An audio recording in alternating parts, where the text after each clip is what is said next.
NCERT 9th standard chapter 3 end of chapter exercise question number 10. So question number 10ல நமக்கு என்ன கொடுத்திருக்காங்க?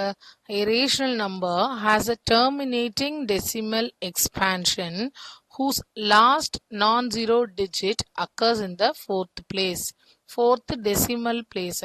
So ஒரு rational number, அந்த rational number வந்து ஒரு terminating decimalல இருக்கு.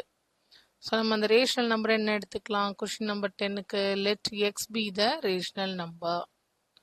X be the rational number.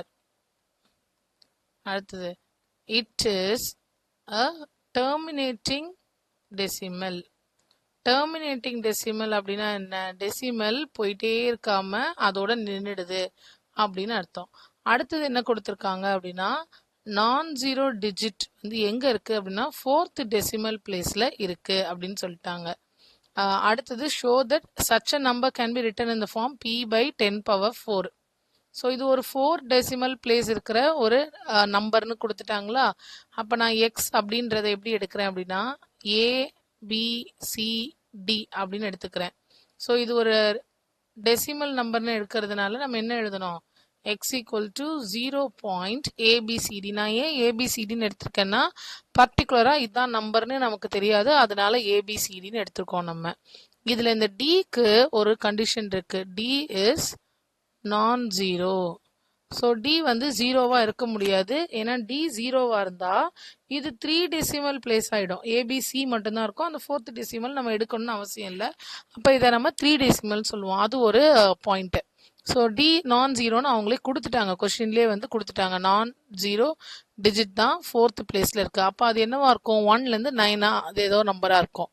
இப்போ இதை it can be rewritten in the form of p by 10 power 4. இதை நம்ம எப்படி வந்து ரீரைட் பண்ணுறது? மேலே 4 டெசிமல்ஸ் இருக்கிறதுனால நம்ம எந்த டேர்மால் மல்டிப்ளை பண்ணணும்? ஒரு 4 ஜீரோஸால் நம்ம மல்டிப்ளை பண்ணுற மாதிரி இருக்கும், மேலேயும் கீழேயும். அப்போ எக்ஸுன்றதை நம்ம எப்படி எழுதலாம்? ABCD டிவைடட் பை 10,000 எழுதலாமா? And ABCD it can be written in the form of P by அப்படின்றாங்க. P வந்து ஒரு இன்டீஜர் அண்ட் அகைன் அதுக்கு ஒரு condition, it is not divisible by 10. So இதை வந்து நான் P அப்படின்னு எழுதுறேன். ABCDன்றதை P அப்படின்னு டினோட் பண்ணுறோம். கீழே இருக்கிற 10,000 10 power 4. 10 power 4ன்றது 10,000. ஸோ இப்போ எக்ஸ்ன்ற ரேஷனல் நம்பரை நம்ம எப்படி டினோட் பண்ணியிருக்கோம்? P by 10 power 4னு டினோட் பண்ணியிருக்கோம். இப்போ P இஸ் அன் இன்டீஜர். நம்ம டெசிமல்லேருந்து அதை இன்டீஜராக மாற்றிட்டோம். And it is not divisible by 10. கரெக்டா? ஸோ ஏன் இது வந்து நாட் டிவிசிபிள் பை 10 கண்டிஷன் இங்கே மேட்ச் ஆகுது அப்படின்னா லாஸ்ட் டிஜிட் அந்த D அப்படின்ற டிஜிட் வந்து நான் ஜீரோ கிடையாதுன்னு சொல்லிட்டோம். நான் ஒரு எக்ஸாம்பிள் எழுதுகிறேன்.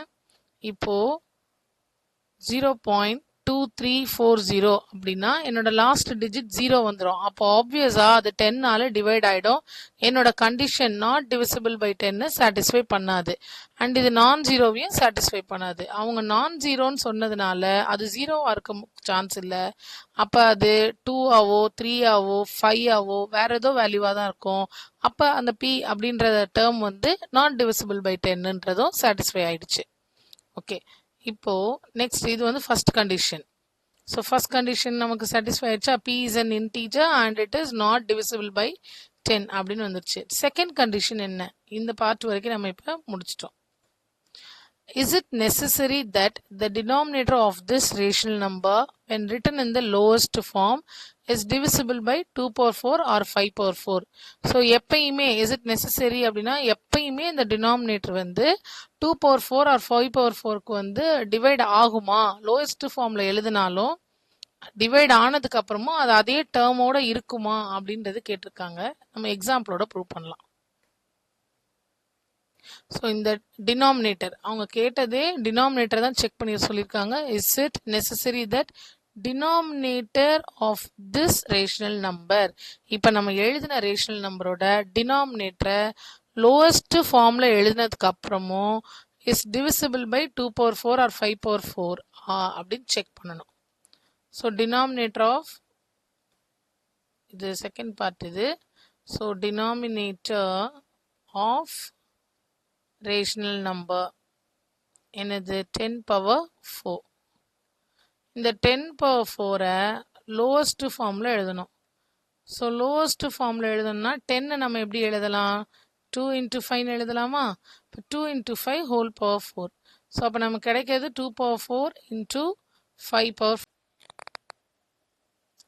இங்கே இனிஷியலாக இந்த டினாமினேட்டர் 10 பவர் 4 அப்படின்னு இருக்கு. இதை நம்ம லோவஸ்ட் ஃபார்மில் எழுதலாம் அப்படின்னா மேலேயே எழுதிட்டோம் 2 பவர் 4 into 5 பவர் 4 அப்படின்னு எழுதலாம். ஸோ இதை லோவஸ்ட் ஃபார்முக்கு மாற்றினதுக்கு அப்புறமா சம்டைம்ஸ் 2's கேன்சல் ஆகலாம். ஏதாவது ஒரு 2. ஃபார் எக்ஸாம்பிள் நம்ம வந்து ஈவன் நம்பர் எடுத்துக்கிறோன்னு வைங்களேன். இந்த மாதிரி 0.2348 இந்த மாதிரி ஒரு ஈவன் நம்பர் டெசிமல் எடுக்கும்போது 2 கேன்சல் ஆகிறதுக்கு சான்சஸ் இருக்கு. இல்லை நான் வந்து மல்டிபிள்ஸ் ஆஃப் 5ல ஒரு எக்ஸாம்பிள் எடுத்தா 5 கேன்சல் ஆகிறதுக்கு சான்சஸ் இருக்கு. இல்லை 2 டேர்முமே கேன்சல் ஆகிறதுக்கும் நமக்கு பார்ஷியலா ஏதாவது ஒரு 2 ஒரு 5 இல்லை ஒரு 2 2 5 அந்த மாதிரி கேன்சல் ஆகிறதுக்கான சான்சஸ் இருக்கு. ஸோ அப்படி கேன்சல் ஆகிறதுக்கு சான்சஸ் இருக்கிறதுனால it is not necessary that final denominator contains 2 power 4 and 5 power 4. So start பண்ணும்போது அது இருக்கு. பட் லோவஸ்ட் ஃபார்மா அதை கன்வெர்ட் பண்ணதுக்கு அப்புறமா அது அப்படியே ஃபைனல் டினாமினேட்டரும் 2 பவர் 4 அண்ட் 5 பவர் 4 இருக்கணும் அப்படின்ற எந்த நெசசிட்டியும் கிடையாது. நம்ம சூஸ் பண்ற அந்த பி நம்பருக்கு ஏற்ற மாதிரி 2's ஆர் 5's கேன்சல் ஆகி அது ரெடியூஸ் ஆகிடும். ஸோ இதான் இந்த கொஷினுக்கான கன்க்ளூஷன். அவங்க அதை தான் கேட்டிருக்காங்க இங்க. So is it necessary that the denominator of this rational number when written in the lowest form is divisible by 2 power 4 or 5 power 4? lowest formல எழுதினதுக்கு அப்புறம் அது வந்து ஃபைனல் டினாமினேட்டரும் அதே ஃபார்ம்ல இருக்குமா அப்படின்றதான் நமக்கு இங்க கன்க்ளூஷன். இருக்காது, இருக்கணும்னு அவசியம் கிடையாது. ஸோ எப்போ இருக்கும் அப்படின்னா ஈவன் நம்பர் எடுக்காம மல்டிபிள் ஆஃப் 5 எடுக்காம வேற ஒரு நம்பர் ஃபார் எக்ஸாம்பிள் 3117 இந்த மாதிரி ஒரு நம்பர் எடுக்கும்போது நமக்கு இது ரெண்டுமே அவைலபிளா அதே ஃபைனல் டினாமினேட்டர் மொத்தமா இருக்கிறதுக்கான சான்சஸ் இருக்கு. But it is not necessary. Some நம்பருக்கு இது பாசிபிள் கிடையாது. Question number 11 without performing division. So நம்ம டிவைட் பண்ண போறது இல்லை. Determine whether the decimal expansion of 18 by 125 is terminating or non-terminating. So divide பண்ணாமையே இது ஒரு terminating decimal-ஆ non-terminating decimal-ஆன்னு கண்டுபிடிக்கணும். If it terminates, state the number of decimal places. ஒருவேளை அது terminate ஆகுது அப்படின்னா இதுல எத்தனை decimal places இருக்கு அப்படின்னு நம்ம கண்டுபிடிக்க போறோம். ஆனா நம்ம டிவைட் பண்ண போறது கிடையாது. So question number 11. Question number 11 வந்து நமக்கு என்ன கொடுத்துருக்கிற நம்பர் வந்து இட் இஸ் 18 by 125. 18 by 125. நமக்கு இதுக்கு ஒரு ப்ரொசீஜர் இருக்கு. இந்த ப்ரொசீஜர் என்ன அப்படின்னா பி பை கியூல இந்த கியூன்றது so it is in the form of P by Q. இதுல if Q has a prime factor of 2 or 5 இல்லைன்னா 2 and 5. 2 இருந்து 5 இருக்கலாம், இல்லை 2 இல்லைன்னா 5 ஏதாவது ஒரு prime factor இந்த queuல இருந்ததுன்னா then it is terminating decimal.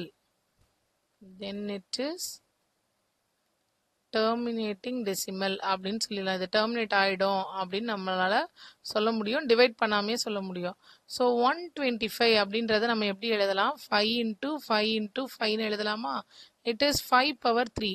அப்படின்னா என்ன அர்த்தம்? இந்த கியூல பிரைம் ஃபேக்டர் 5 இருக்கு. So it has prime factor 5. therefore it is a terminating decimal. So நம்ம டிவைட் பண்ணாமையே இது டெர்மினேட்டிங் டெசிமல் அப்படின்னு கண்டுபிடிச்சிட்டோம். இட் இஸ் டெர்மினேட்டிங் டெசிமல் எழுதுங்க, இல்லைன்னா 18 by 125 is a terminating decimal அப்படின்னு எழுதியாச்சு. அண்ட் தென் அதுலேயே second part of the question என்ன, if it terminates state the number of decimal places. இது நமக்கு terminating தெரிஞ்சு போச்சு, decimal places கண்டுபிடிக்கணும். ஸோ 18/125. இந்த 125ல நம்ம 8ஆல மல்டிப்ளை பண்ணும்போது அது 1000 அப்படின்னு வந்துடும். ஸோ நமக்கு வந்து நம்பர் வித் ஜீரோஸ் வந்துச்சுன்னா டெசிமல் பிளேசஸை டைரெக்டாகவே பார்க்க முடியும். நம்ம மேலேயும் 8ஆல மல்டிப்ளை பண்ணுறோம். மேலே மல்டிப்ளை பண்ணும்போது 64 144ன்னு வருது, கீழே நமக்கு 1000ன்னு வரும். ஸோ இந்த கீழே 3 zeros இருக்கு அப்படின்னா என்ன அர்த்தம், இங்கே நம்மளால 3 டெசிமல்ஸ்ல எழுத முடியும். therefore it has 3 decimal places. கீழே எத்தனை ஜீரோஸ் இருக்கோ அத்தனை டெசிமல் பிளேசஸ்ல எழுதலாம். ஸோ இது இந்த 18/125 நம்மளால 3 டெசிமல் பிளேசஸ்ல டெர்மினேட் பண்ண முடியும். Okay, question number 12. Question number 12 என்ன கொடுத்துருக்காங்க, a rational number in its lowest form has denominator. So அவங்களே denominator கொடுத்துட்டாங்க. how many decimal places will its decimal expansion have? explain your answer. So இதோட denominator தான் நமக்கு கொடுத்துருக்காங்க. it is 2^3 into 5. lowest form of the denominator அவங்க கொடுத்துருக்கிறது 2^3 into 5. 5 R okay 2^3 into 5. வெறும் 5 அப்படின்னா அது 5^1ன்னு அர்த்தம். ஸோ இது வந்து எத்தனை டெசிமல் பிளேசஸ் இருக்கு அப்படின்னு கண்டுபிடிக்கிறதுக்கு ஒரு ஷார்ட்கட் யூஸ் பண்ணலாம். தட் இஸ் பவர்ஸ் எடுத்துக்கலாம் நம்ம. So maximum of m, n. So இங்கே m அப்படின்றது பவர் ஆஃப் 2 அண்ட் n அப்படின்றது பவர் ஆஃப் 5. ஸோ இந்த ரெண்டு நம்பரோட பவர்ஸ் எடுத்து அதில் மேக்ஸிமம் எடுத்துட்டாலே போதும், அவ்வளோ டெசிமல்ஸ் இருக்கும் அப்படின்னு சொல்லிடலாம். So maximum of 3, 1 equal to 3. It means that 2^3 into 5 denominator இருக்கிற ஒரு டேர்மில் எத்தனை டெசிமல் எக்ஸ்பென்ஷன் இருக்கும் அப்படின்னா 3 பிளேசஸ் இருக்கும். It has 3 decimal places.